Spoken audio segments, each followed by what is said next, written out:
Nintendo Switch or the Wii U? Now you decide. But this time, have Nintendo got it right? Let's find out. Foster's Games Reviews. Now this video is a comparison video between the Wii U and the Switch. Now, we all know that the Wii U had some flaws. It didn't have the advertising, it didn't get the push that Nintendo should have done.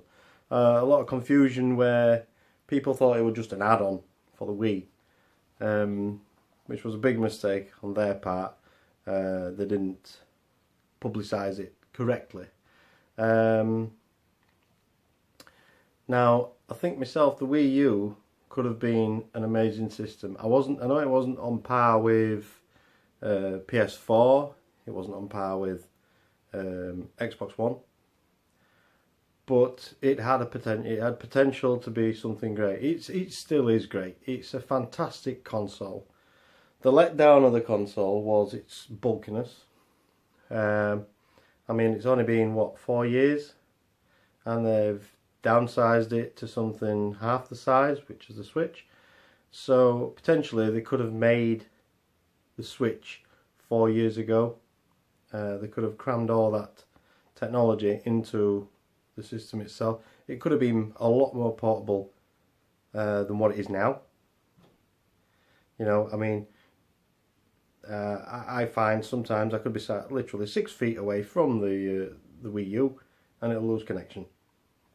Again, I think this is an issue that's underlying what's very similar to the left Joy-Con, which, onto the left Joy-Con issue, I have contacted Nintendo and they are sending out a courier to pick up my left Joy-Con, to take it back to their repair shop, either get it replaced or fixed. There you go. All you got to do is phone Nintendo and they will swap it over or correct the issue. That's nothing to do with this video, but I just thought I'd enlighten you on that one. But yeah, going back, there has been issues with the Wii U, as we have here. What we've got on there. It's a good system. It felt great. It feels good in the palm of your hand. Apart from the glossy finish, which a lot of people have commented over, compared to the Switch, which is like a matte finish. Doesn't leave the greasiness, you know, of the contact of your hand. NFC capabilities on this, fantastic. The layout of the controls on the Wii U, fantastic. I haven't really got an issue with the Wii U.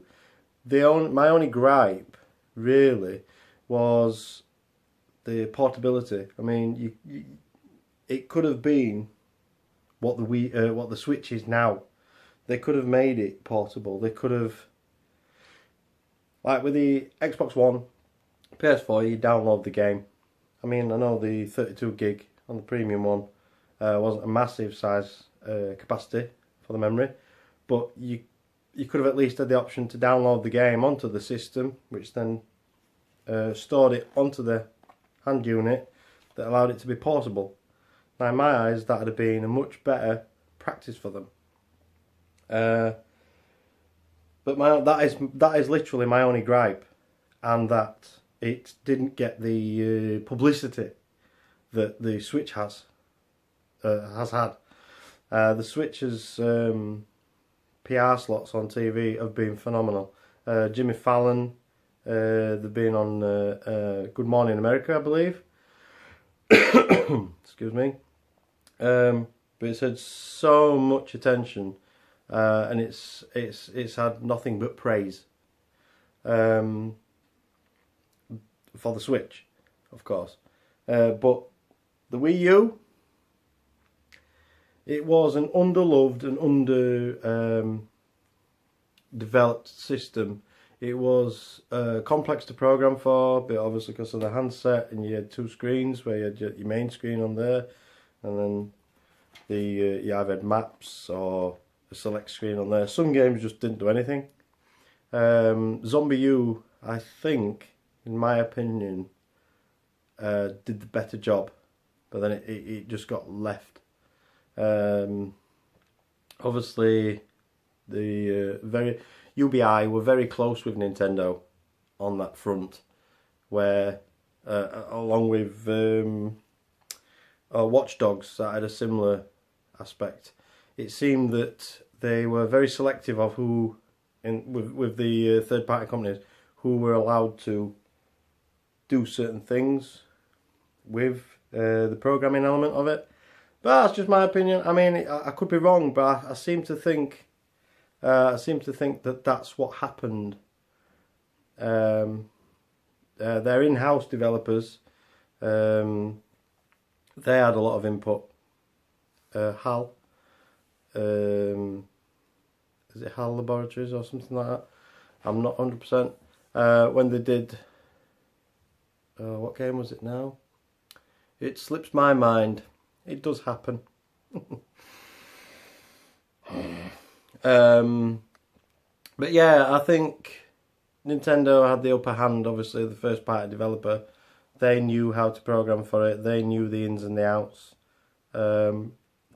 But its capabilities on the tablet side of things were underused.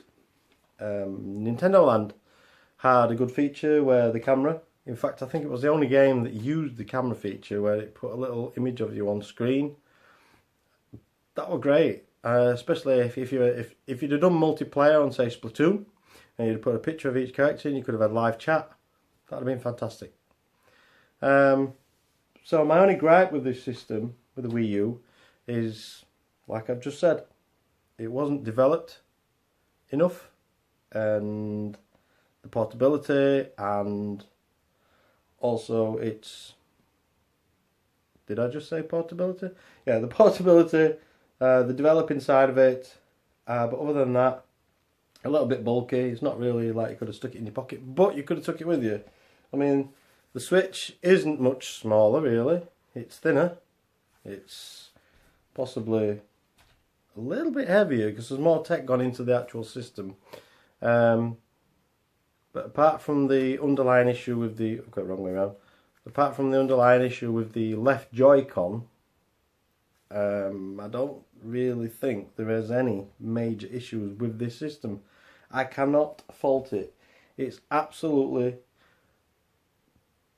there's people out there that can quote me I'm wrong, but it's a fantastic piece of kit. I don't care if the Scorpio is going to blow it out of the water, or the PlayStation 4 Pro. I really don't care. It's not out for that. It's out for what it is. It's its portability, and the fact it can be taken anywhere. It can be played anywhere. You can play Splatoon, Mario Kart. I'm picking all the obvious ones. Zelda. You can play them all on the go. I mean, even the third-party developers. Yeah, I mean, there's a 4-year-old game coming out, Rayman. But again, it's never been you've never been able to play that game on the go. So the Switch. There is one issue other than the left Joy-Con, which is right here, and I shall take it off. The left Joy-Con. There we go. Look at it, it's searching like mad. Apart from that, excuse my voice. Apart from that, and the apparent dock scratching the screen scenario, which I haven't encountered, and I think it's all down to the person. I think it's how rough they're being and how they're treating the system. But I really don't think the dock actually causes any issues. I mean, if you do have an issue, do a lot of people on YouTube are doing, or Instagram, they just put a little cloth over it, or you can open the system up, void your warranty, but just some sticky back felt and just pop it on the inside. That's what Nintendo should have done. The Switch, not the Switch, sorry, the Wii U on and the Wii as you put the discs in, like most in-car CD players, they've got like a little felt strip. That's all they want to put in, just around the top, down the sides. Some very thin pieces of felt, sticky back. But yeah, the scratching issue, I'm really doubtful over that. The left Joy-Con, and there was one other issue. Oh yeah, this is something I picked up on when I did my unboxing. It's the right Joy-Con and the buttons, where they are situated. When, like, such as Mario, when you do the run and jump, because you obviously keep your finger down on the run button, which is there, and then you do the jump, you kind of roll your thumb, it hits the analog. That's my little pet hate. We see on the Wii U, it's situated above rather than below. Now, if they'd have done that on the Switch, pick the right one up. If they'd have put the buttons there and the analog there, I think that would have. Sorry, if they'd have put the analog at the top and the buttons there, I think that would have been a better setup. It wouldn't have hindered any on the controlling element side of it. I mean, if I just demonstrate. Yes, I'm filming with one hand and my selfie stick. So I'm finding it rather difficult. But here we go. So, for example, if the analog was here and the buttons was here, it wouldn't jeopardise the play any. So, as I will show you, as I've just explained, the layout. If this would have been here, pretty much the same as what this would have been, it wouldn't have jeopardised the control system. You would have had full functionality. It wouldn't have hindered whatsoever on the control system. It wouldn't have an aching thumb, because obviously where it is, the buttons would have been here, the analog would have been here. It wouldn't have caused any issue. The analog being here, the buttons here, sorry. It wouldn't have caused any issues if they'd have done it the other way around, like they have on this one. I think that is the only other problem I have found with the Switch as opposed to this. The NFC on this, which is here, could have been placed somewhere other than the actual controller stick, which I find a bit of a nuisance, because sometimes your amiibos don't actually register. You've really got to get a connection on there, but eventually it does find it. Yeah, so it has got its flaws. We all know it's got its flaws. Hello, people of YouTube. But I don't find it detrimental to the actual system itself. And going back to the Joy-Con on the right hand side, which I mentioned about the buttons and the analog, if the analog would have been at the top, like the two are on the Wii U, and the buttons would have been at the bottom, when you're playing multiplayer, it would have been a much neater and setup, because obviously the analog would have been there and the buttons would have been there, which would have made it line up better than what it does with the left side, which I will show you. So as I've just stated, if the analog would have been on this side, which the buttons have been on this side, I don't think it would have caused much of a problem, because when we play games we tend to play right-handed, so the analog would have been here and the buttons on this side. We automatically would have adapted to that. So by reversing what it is on the opposite side, and plus you've got a lot of plastic wastage.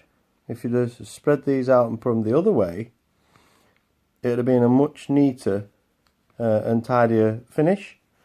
Because as you can see, if you line that up there in comparison, you've got a lot of Joy-Con wastage, Where on this side, this one seems more natural than what the right one is. Seems a more better fit. Whether it's just me, I don't know.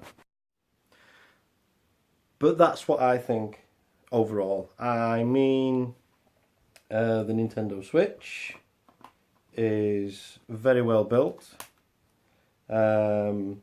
There are people out there that have suffered with the dead pixels. Nintendo have put a statement out there: if it has got a dead pixel, it won't be returned. I mean, if you've got an iPhone 4, a brand new iPhone, or a brand new Samsung, or any of the latest phones, they can come with dead pixels. That is not a manufacturing fault. It is how the screens are produced.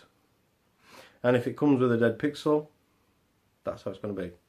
A lot of companies you'll tend to find won't replace the actual system just because of the screen.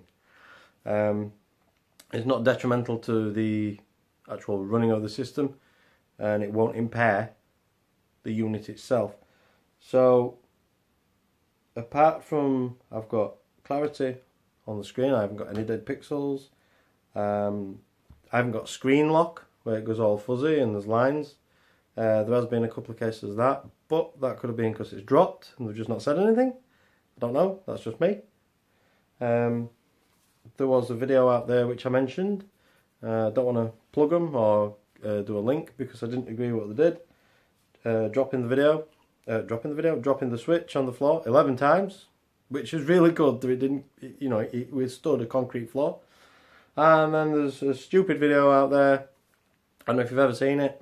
They've got a water jet and they put the Triforce logo within the system. They cut the first triangle out completely. It drops through. The system still works. Now, Nintendo products are built to last. As we know with the Game Boy from the Gulf War. It got blown up, it still worked. The Switch had a section of screen cut out which was all the way through. You could see through it. It still worked. So this system is a system built to last. The Switch, in my opinion, is a massive, massive thumbs up. It's a great... it's going to stand the great test of time in the next few months with the release of Mario Kart 8 Deluxe, Splatoon, later on in the year, which will be Mario. But in between that, I'm interested to see what is going to be released because it's been out nearly 2 weeks now. And should it have been, say, Sony or Microsoft, there would have been a trickle of something. There's been nothing. So this is what worries me. So we need the big push, Nintendo. Come on. Overall, there are two amazing systems. The Wii U and the Switch. They are both fantastic systems.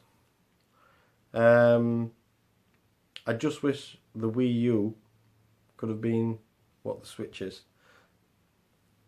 That is pretty much my roundup. The Wii U could have been, it could have been the Switch if they'd have put their know-how and their, what's the word, technologically, no, there is a word, I can't think of it, so please help me out and comment below if you know what that word is. Yeah, the mastermind and brains behind creating the Switch, surely it's only been 4 years. It's not a massive gap. They could have thought of this 4 years ago. If they'd have thought of this 4 years ago, we wouldn't have been here now buying another system. So on that note, my roundup. The Wii U could have been what the Switch is now. It just didn't have the backing. It didn't have the love from Nintendo from day dot. So, all in all, is the Switch going to be a failure? No. It's going to be, like I said, and I'll stick to it, 40 million sales target. That's my prediction. And it's going to be a moderate success. Is it going to be absolutely amazing? There's, like I said, there's been a slump in the console market due to handheld gaming, which is mobile phones. So, let's just hope that Nintendo sends it in the right direction, which is up. If they do bring a modification, which Ben Heck, I will put a link in the video. Ben Heck did a teardown, and he has found inside of this that there is some way of, there's an internal memory that pulls out, and it can be upgraded.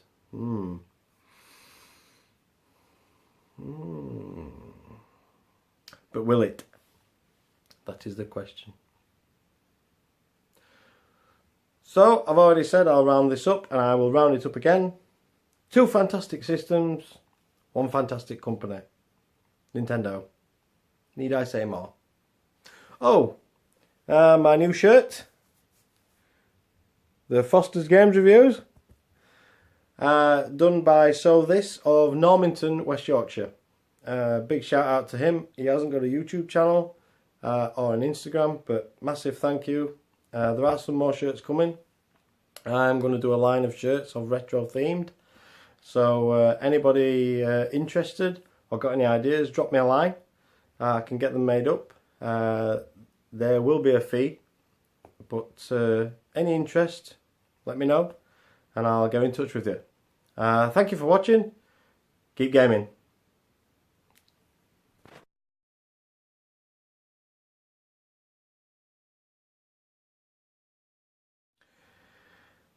To all my followers, I will be doing a prize giveaway when I hit 100 subscribers. One of the prizes will be a shirt, not this one, of your choice. I'm not telling you what the other prizes will be, but it'll be a shirt of your choice. It will be on grey, white, lemon, pink, green, whatever colour you want, whatever design you want, and it's going to be 10 by 10, that's 10 centimetres by 10 centimetres. You pick the design, you send me the design, I'll get it made, that'll be one of your prizes. So just to let you know, 100 subscribers, you get a shirt exclusively made by me. Well, not by me, but it'll be made, yeah, for you. Not by me, but So This of Normanton, West Yorkshire. So anyhow, you get what I'm saying. You get a shirt made up, and it's going to be exclusive. There's only going to be one. So, and some other prizes as well. No, Poppy's not one of them, or Piggy from Moana. No, you can't have them. They're not mine. That's Kirsty's. That's Ellie's. So yeah, no, you're not having them. Okay. Keep gaming.